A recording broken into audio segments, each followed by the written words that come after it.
और इस बीच आपको लखनऊ से बड़ी खबर दे रहे हैं। जी हाँ, बीएसपी की केंद्रीय कार्यकारिणी की आज बैठक है। बसपा कार्यालय में मायावती बैठक लेंगी और आगामी विधानसभा चुनावों की रणनीति पर मंथन किया जाएगा। तो 10 सीटों पर विधानसभा का उपचुनाव है, जिसको लेकर तमाम जो पार्टी है अपने अपने दमखम दिखा रही हैं, 10 का दम। और इसके बीच मायावती की रणनीति, जिसको लेकर लगातार कहा जा रहा है कि बसपा का जो सुपड़ा साफ है, उसके बाद अब मायावती क्या कुछ कारनामा करेंगी, किस तरीके से रणनीति बनाएंगी। और यही वजह है कि बसपा सुप्रीमो मायावती कार्यकारिणी की बैठक लेंगी और इस बैठक में तमाम पदाधिकारी शामिल होंगे और आज विधानसभा चुनावों को लेकर रणनीति बनाई जाएगी। और इससे पहले हम देख रहे हैं कि लगातार बसपा में सीट बंटवारे को लेकर भी सड़फड़ावल चल रहा है, घमासान जारी है।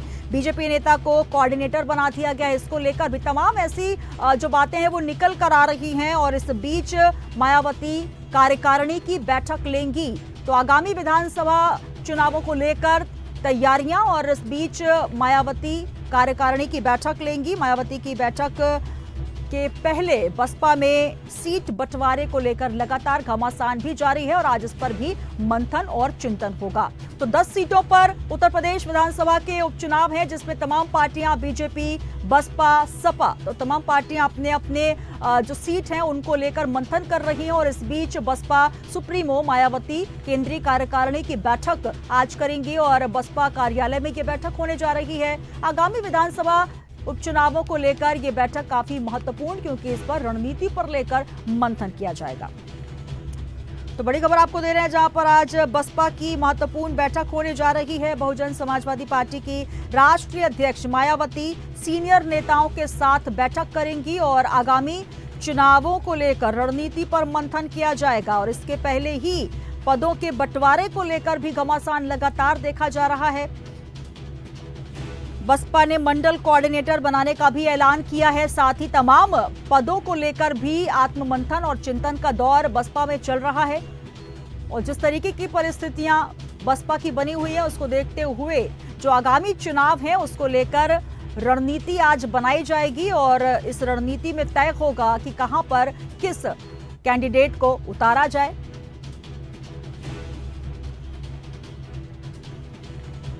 तो आज आगामी विधानसभा चुनावों की रणनीति पर मंथन होगा। बसपा सुप्रीमो मायावती आज कार्यकारिणी की बैठक करेंगी। तमाम जानकारी के साथ राशिद सिद्दीकी हमारे साथ जुड़ रहे हैं लखनऊ से। राशिद, जिस तरीके से बात करें बसपा की जो स्थिति परिस्थितियां चल रही हैं पिछले तमाम चुनावों को अगर हम देखें, तो कहीं ना कहीं जो बसपा का सुपड़ा साफ होता नजर आ रहा है। कहीं ना कहीं अब थोड़ा सा वो अपना एक दमखम दिखाते हुए आरक्षण पर जो भारत बंद का ऐलान किया, तो एक शक्ति प्रदर्शन तो किया, लेकिन क्या इसका असर पड़ेगा? और आज कार्यकारिणी की बैठक है, क्या कुछ महत्वपूर्ण रहने वाला है इसमें?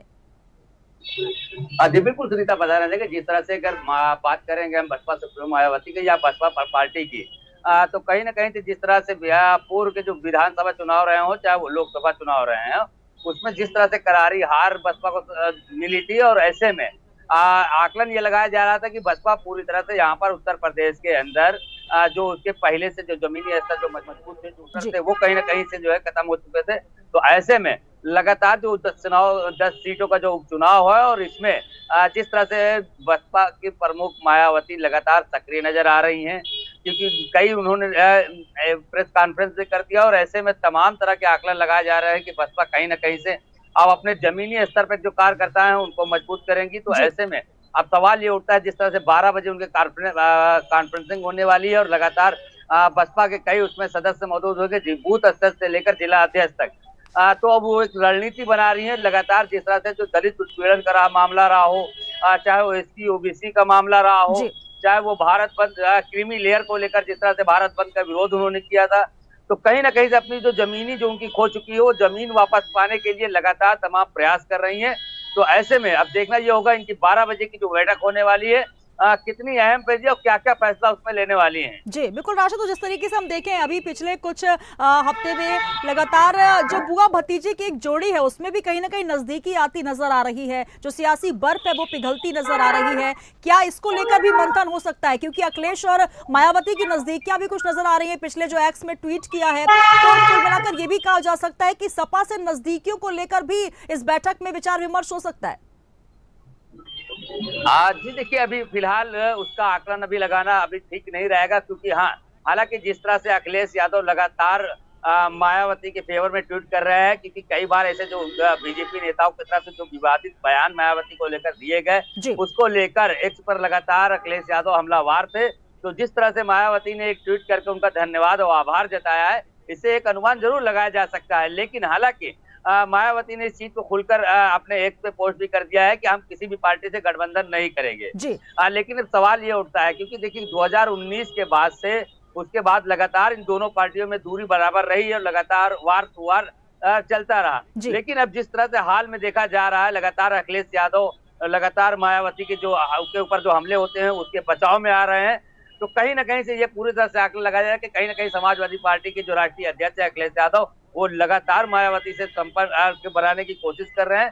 तो ऐसे में ये उपचुनाव के जो सीट है उसको लेकर भी हो सकता है मंथन मायावती बैठक कर ले, वो अखिलेश यादव के समर्थन में भी कोई बात कर सकती हैं, या आने वाले 2027 के जो चुनाव हैं उसको लेकर भी एक बड़ी बैठक मानी जा सकती है। तो जी। कहीं ना कहीं से अभी जो दूरियां हैं वो कहीं ना कहीं नजदीक तो जरूर आ रहे हैं, लेकिन अभी किसी प्रकार की ना बसपा की तरफ से कोई कार्यकर्ता इस पर बोलने को तैयार है, ना ही समाजवादी पार्टी के बिल्कुल। गठबंधन होगा जी, या और नहीं राशिद, होगा। जिस तरीके से लेकिन देखिए सवाल जो ये बसपा की जी, स्थिति नजर आ रही है, पिछले विधानसभा चुनाव में हम देखें, लोकसभा चुनाव में देखें, कोई भी कैंडिडेट जीत कर सामने नहीं आया है। तो कुल मिलाकर ये जो परीक्षा होने वाली है 10 विधानसभा सीटों की उपचुनाव की, ये कहीं ना कहीं अग्नि परीक्षा के तौर पर देखा जाए, क्योंकि ये उपचुनाव सिर्फ उपचुनाव नहीं बल्कि सत्ता का सेमीफाइनल है। 2027 की राह पर वही पार्टी आगे बढ़ पाएगी जो कि इन चुनावों में खरी उतरेगी। तो कुल मिलाकर इसके लिए भी कड़ी मशक्कत इस कार्यकारिणी में नजर आएगी।